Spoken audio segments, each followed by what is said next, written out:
Kuri uyu wa 14 Munyonyo umwaka wa 2024 mu ntara ya Muramvya ku civugo ngo nawe mufungwa uri nkenerwa mu guterera imbonakazoza ya 2040 na 2060 bihagarariwe na nyene cyubahiro umukuru w'igihugu cy'u Burundi Varisito Ndayishimiye. Harabaye ibirori byo kongereza umuhindi w'isekeza ryo gutezurira abafungwa. Muri iryo sekeza hakazorekugwa abanyororo bagera ku 5,542 mu gihugu cyose. Nayo mwibohero rya Muramvya gusa hakaba hazorekugwa abagera ku 477. Mwijambo giwe nyene cyubahiro umukuru w'igihugu cy'u Burundi Varisito Ndayishimiye akaba yaratekereye impanuro abo bafungwa bagiye gutezurirwa, mbere yaranabibukije ko inkoni yabakubise itarengejwe urugo. Gutsindira amahoro ahombirira ubutungane.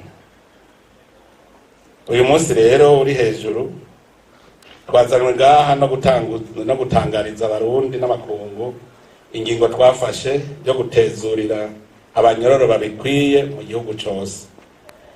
Ikigongwe dutanze si kubera tubihatiwe ko n'itegeko, kuko nta urekurirwa icyaha atakoze. Kugira ngo ugirirwe ikigongwe ni ukuba warakoze icyaha. Nakajya ahubwo dutanze kuri aba bene wacu n'abashiki bacu kugira ngo bigarure, bihane, bahinduke, ubugaba babuvemo, babe abagabo n'abapfasoni babushitse, hanyuma baze twubake Uburundi. Twashimye ko iki gikorwa cyo kugurura irisekeza twisunze icivugo ngo nawe mufungwa uri nkenerwa mu guterera mu mbonakazoza y'ibihumbi 2040 n'2060. Muri uwo mugambi uturoresha mu gihugu giteye imbere, nta numwe arekuriwe gusigara inyuma, kurera amaboko canke ngo akumirwe. Igihugu cyacu gikeneye ko bene Burundi bose bogira uruhara mwishirwa mu ngiro iyo mbonakazoza. Banyakubahwa mwese, cyane mwebwe bafungwa, muga twese tuvyumvire hamwe. Insiguro y'uyu munsi twayivoma mu ijambo ry'Imana, kuko murazi ko Abarundi Imana twayihaye ikibanza ca mbere, kandi niyo iturongora, niyo mwami w'u Burundi. Nigisomwa dusoma mu bwuzure bushasha muri Luka 15 kuva ku murongo wa 4 gushika ku murongo w'7, mu mugani wa ya ntama yazimiye igatogwa. Aha niho tuza turaraba erega na twebwe aho dufatira uburorero. Yesu niwe yaciye rero umugani ati, muri mwebwe uwogira intama 100 agaheza agataka zimwe ntiyorekera mu gahinga zimwe 99 zasigara akaja kurondera imwe yatakara gushika ayitoye araheza akayiterera ku bitugu yigina, yashika muhira agahamagara abagenzi n'ababanyi ati nimuze tunezerwe, natoye ya ntungwa yanje yari yatakaye. yeza cavuga ati nanje ndababwiye ko umunsi umucumuzi yigaye no mwijuru hazoba akanyamuneza karuta agaterwa beranda 99 badakeneye kwigaya. Natwe rero nakaryo ko kunezerwa no gufasha abo bene wacu n'abashiki bacu bagira batezurirwe basubire mu miryango yabo baremye. Kuvyerekeye amabohero, ikibazo nyamukuru kiduhanze twese ni cane cane ibitigiri by'umurengera vyibonekeza mu mabohero biruta kure ibitigiri yari yarateguriwe. Ivyo biraremereza imiryango n'ikigega cy'igihugu, aho usanga gufungurira, kwambika, kuvuza no guha abanyororo ibindi vyankenerwa bitwara uburyo bw'umurengera. Ahandazi yuko aba barekuwe bonyene amahera bahora barihigwa atawufunzwe, nimwasubira kuvuga ngo abanyeshuri babuze intebe cyangwa babuze ibitabo. Mwumva ingere duhomba, mwumva duhomba.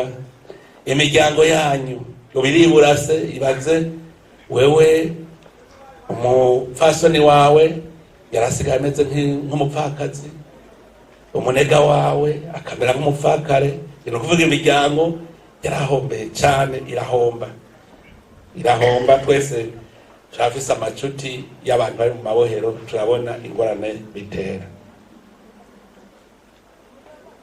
Ndababwira yuko ku mwaka leta ikoresha mu gisata c'amabohero amafaranga yaba 15 mwumva harimo amashuri angahe, harimo ibitaro bingahe? Niyumvire ibi mparanza ndabigereranya ca kigo cyo gukaririza ubwenge ugwaruka twubaka irusi kijya cubatse ku miliyaridi 12. Mwiyumvire ku mwaka rero twubaka kabijya bigo, twubaka amashuri nkaya ijamwe abanyeshuri bararayo 1080. Camwiyumvira tumaze nk'imyaka nka 20 ku mwaka twubaka nkijya mu mahera twahora turihira abafungwa. Uburundi bwabugeze hehe? Urumva rero ayo mahera tuyibakishije twakoresha ibindi bikorwa by'iterambere yokora ibitari bike n'uruhombo.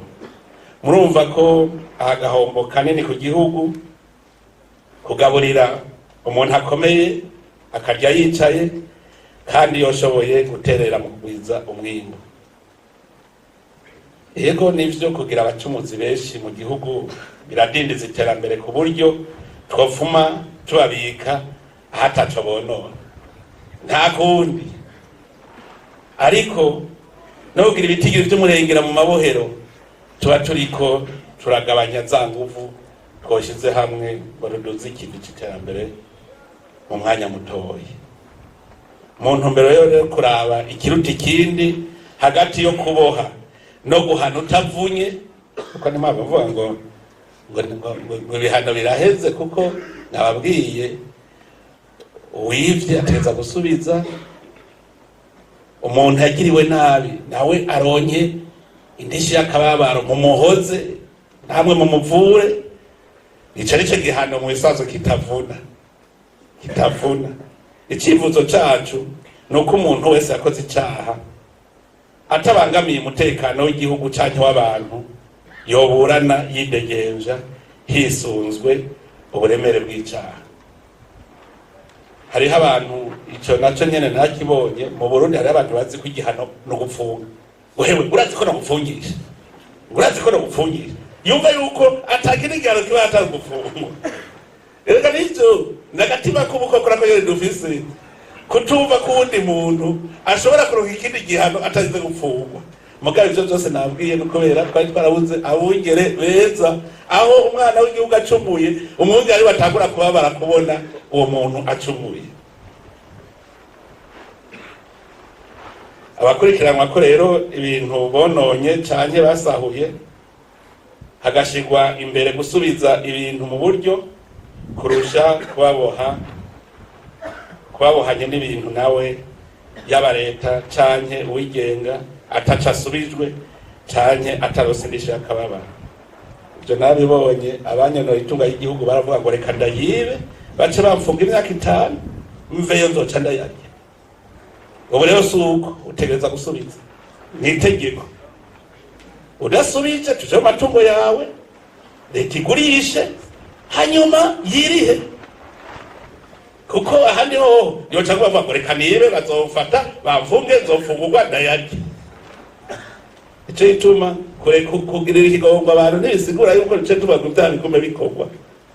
Muri rusange rero gushira umuntu mu munyororo yoba ingingo ifatwa ku nyungu z'ubutungane mu gihe ibindi bihano vyananiranye. Hari habo nzi bahora bagenda nko bakabwira umupolisi ngo mfungire urya, cyakabwira procureur akaja kwa procureur mfungire. Gufungwa sico coja imbere. Ndazi yuko washaka izi ngingo zo kurekura abantu canye kuburana w'indegembya, ndazi yuko zitanezereza benshi ngaha mu gihugu cyacu, kuko twaramaze kwizizigwa n'agatima ko kwihora, tukabona ko igihano cyonyine gikwiye ari uguta umuntu mu mvuto. Murazoraba mu Burundi n'umwana, uwundi mwana amunotoye gatoyi anezerwa ari uko umuvyeyi yamukubise. Murumva ingene tuvuga, umwana warankubise ushika umuvyeyi kugira ngo amuhoza avuga ngo cira hadamukubita, agaca kubita hasi, umwana agaca anezerwa ngo aramukubise. Ntimubizi none vyerekana yuko hari hagatima dufise umenga na leta ikwiye kurira ngo mbege. Rero ivyo vyatumwe nuko ubutegetsi bw'igihugu butitayeho kuva kera uwakorewe icaha mu guhatira uwakoze icaha kwiyambura ivyiwe agatanga indishyi y'akababaro kugira ahoze uwo icaha cakorewe, hanyuma wagikoze nawe akabona ko gukora icaha kwiwe vyatumye hari icahomba mu buzima bwiwe. Iyo utanze indishyi nawe ucubona indishyi y'akababaro, ucubona ko nawe hari ico uhomba. Ubu rero twifuza ko wakoze icaha kitari ic'amaraso, urwego rw'ubucamanza rumuhana akabona igihombo nawe yagize kubera ico caha ciwe. Ariko kubera amagara ari amazi aseseka ntibayobore, uwakoze icaha c'amaraso cari co gufata ku nguvu abakenyezi ategerezwa iruhande y'indishyi y'akababaro kuronka umwanya ukwiye wo kuva mu bantu kugira asubize agatima mpembero, yihane atawikeka ko ahava asubira gukora icaha. Nico gituma ingingo yo gutezurirwa itaraba abantu mwe nabo, kuko hamwe murekuye agacashika agaca yica uwundi, ijuru riba rikorotse. Canke ashitse afata ku nguvu abandi, ijuru riba rikorotse. Murumva yuko hariho uwo bigoye kugira ubone ko azoshika umuntu mu bantu, naho bigoreye. Nico gituma mvuga nti tuguma tubaraba ingene bameze, urashobora kumubona uti urya ngira ngo ntaca azokonona. Nico gituma nabo nyene borema, iyo wigejeje neza barabona bati urya aramaze kuba umuntu. Erega hari habo mpora numva bahejeje kumucira urubanza arira yicuza ico yabikoreye. Ico gihe ashobora kumara umwanya munini, yego nivyo ari mwibohero mugabo ariko arakosora umuzirikanyi wiwe. Kubw'ivyo dusaba rero abarongoye igisata c'ubutungane kwitondera kurusha ingingo zo guta mu mvuto abantu, aho bishoboka hose bakagerageza gushira imbere ibindi bihano byo kugorora umuntu canke ubundi buryo bwo kumukurikirana. Ikindi co kwitonderwa ni kwirinda ko umuntu azira urwikekwe agatabwa mu mvuto atacaye yakoze, mu nyuma bagasanga bihenze. Ivyo bihora bishika navyo nyene. Ivyo kandi babikoze niho vyotuma atabasubira kuja mw'ibohero kubera kosho, kuko mu guhana leta kirazira yo kuvuga iriramwo mbege. Nico gituma umuntu agahanwa hakurikije amategeko. Muri iyo ntumbero kandi ko kwibutsa abacamanza mpanavyaha cane cane ko umuntu ari mw'ibohero aguma ari umuntu nk'abandi, kuko naho yoba apfunzwe mu gihe ataragirwa n'icaha aguma ari umwere. Umuntu yagirizwa icaha bamaze kumucira urubanza.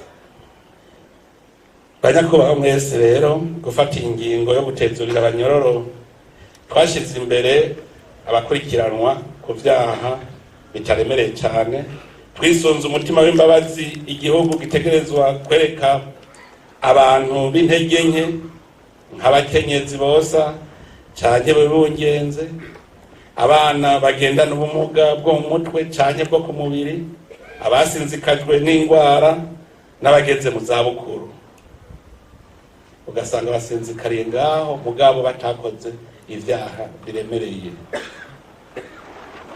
Hariho ikibazo cye nibuka twavuga n'umushikanganje w'ubutungane ko utegeza kwitorera umuti. Birababaje kubona umwana nk'ujya nta cyaha yakoze agakurira mu ibohero. None uwo mwana tuzomukora mwiki? Nimwiyumvire nk'uwo nyina baba bamukiriye urubanza rwo gufungura imyaka 15 akaba yari afise uruhinja rufise nk'umwaka umwe. Numva ruzova rero mu ibohero rufise imyaka 15 yakoze iki? Ibi ni ibibazo byose twoza turiyumvira ingene tubitorera umuti. Birababaje kubona ugiye ubona umuntu w'umusore inkumi yavukiye mu gasho agakurira mu gasho, uwo muntu tuzomukura mu iki iterambere ry'igihugu. Ibyo rero navyo rero kuguma tuviga. Umuntu rero naho yaba yamaze kwagirwa n'icyaha uramenya ko agateka kiwe kaguma gakingirwa. Tumaze rero kwihweza amadosiye yo mwumwe tukihweza kandi ukugena amabohero yifashe mu gihugu cyacu, niho twafashe ingingo y'uko abanyororo 5,442 si bake kuko 5,442 ku 13,000 n'ibihumbi 211 urumva yuko atari bake. Ikivi bagiye kuduza kizotuma igihugu cisununura hamwe mwoza muje koko gukorera igihugu muva muri bwabonebwe bakwegera mu vyaha. Imbere rero yo gushira mu ngiro ingingo yo kurekurwa abakwije ibisabwa twagira tubamenyeshe mwebwe mwese n'abarundi bose bumve ivyo ari vyo kurekurwa. Ubwa mbere bagira tubabwire inkoni yabakubise itwayirengeje urugo. Mubimenye yuko iyo nkoni yabakubise itwayirengeje urugo. Nico gituma tubahanuye mugumize kumuzirikanye ko igihugu kigengwa n'amategeko, kubaha abantu n'utwabo, kubaha inzego n'amategeko y'igihugu n'uruhara rw'umwe ku neza ya twese. Mugende mubizi kuko igifa cyaburiwe n'inkomo. Abagiriwe amahirwe yo gutezurira turabasavye ko tutosubira kumva hari wasubiye kugwa mu cyaha. Abarundi barayamaze bati nkire nikira kabiri umuntu azosubira gufatirwa mu vyaha bituma asubizwa mu munyororo azoba ari intumva, azoba atikunda kandi adakunda n'igihugu. Wenyene azoba atoranye umunyororo kandi bizogorana gusubira kumwizera.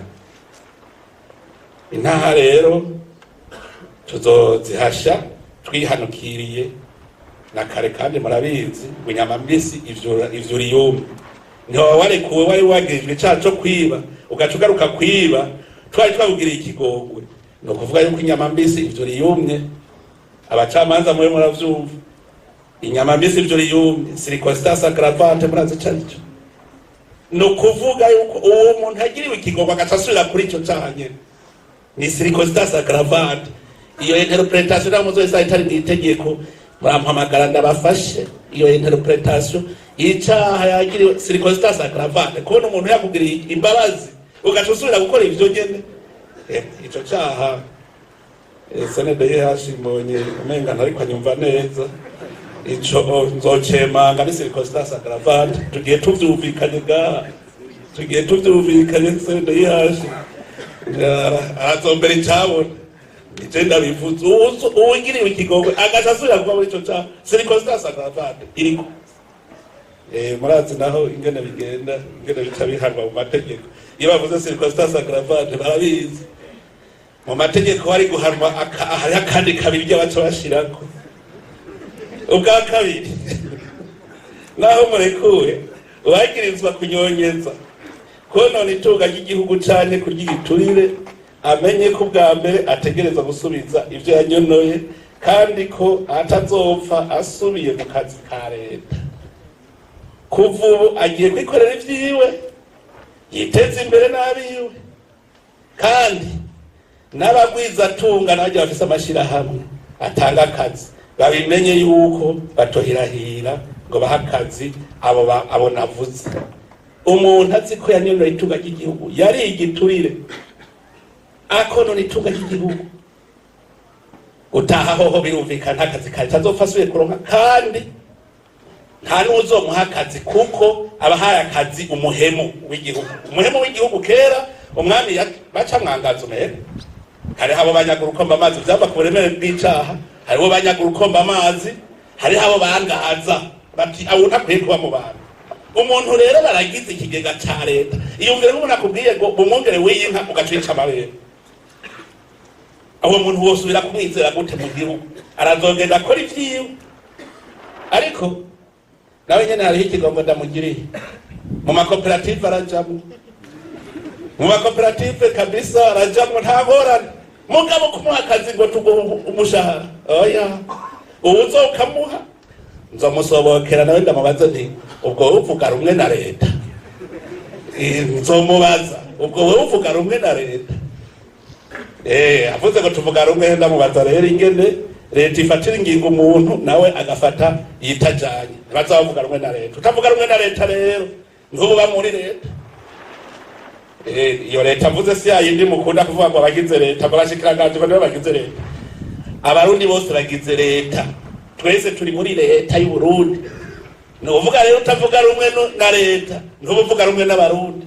Uwo mugwizatunga aravyumvise azohava birenga, kuko ndamaze kubibona. Hariho abagwizatunga aribo bosha abakozi ba leta kurya ibiturire canke kwiba, hanyuma iyo arekuwe agacamuha akazi we ngo shayi ngo twigadire ryacu ryarakunze. Kuko burya ndabanze kubibona ntagire uzobesha, nta muntu n'umwe mu Burundi bikunda ko ashobora kwiba adaciye kuwundi muntu. Ivyo nabitohoje, ubusuma bwose ngere bukorwa muri leta none ngabasha n'igiturire ukiriye uri ndongozi ntukijya umuntu muco y'inone yaragusabye ijambo wumvise ko uciye kuwundi muntu. Kwiba kugira cyane tabwira amahera asohoka aciye ku muntu mukaja kugaburira iyo. Nico gitunzwe n'umugwizatunga rero wa muntu yafashwe, wewe urumva ntaco yinona, aca avuga ati sha urazi ko twagabuye cuzana kwihera akazi. Ivyo rero navyo tugiye kubikurikirana neza, nibaje gukora ibikorwa biteza imbere imiryango yabo, bikorera ivyabo nabo bahejeje gusubiza ivyo bivyo. Ubwa gatatu, ubononeye umuntu ategereza gutanga indishi y'akababaro. Utazobikora nawe usavye ababijejwe, ababashikiriza amanza ba procureur yuko bacibara mu matungo yiwe, hanyuma akagurishwa bagatanga iyo ndishi y'akababaro kugira nawe abone yuko yacumuye, kandi n'uwo muntu akeneye nawe gutunganirizwa. Abakatiwe umunyororo bahejeje igihano nyamukuru, ariko bagifatiwe n'indishi y'akababaro cyari munyororo w'agatsindikiro, abo bazotaha ariko bashize umukono ku cemezo c'uko bazoriha n'indinganizo y'ingene bazoriha ayo mahera. Kuko mbere twaragira ikigongwa abantu abatarose indishi bacagwa mu munyororo. Ubu rero nukwiyemeza ingene bazoriha, hanyuma leta izobafasha kugira ngo urihe ivyo bintu. Ariko aragenda ababwire ikindi, leta ajya n'umuvyeyi kabisa. Abantu leta yari yarihishije amande, murazi ko twaciye tuyahe leta, kuko leta ni mwebwe nyine n'abene gihugu. Leta rero kuvyayo abene gihugu kibasaba bose ati tuyahebe ajya amande twari twamuciye nta kundi. Mugabo ivyo wivye urasubiza.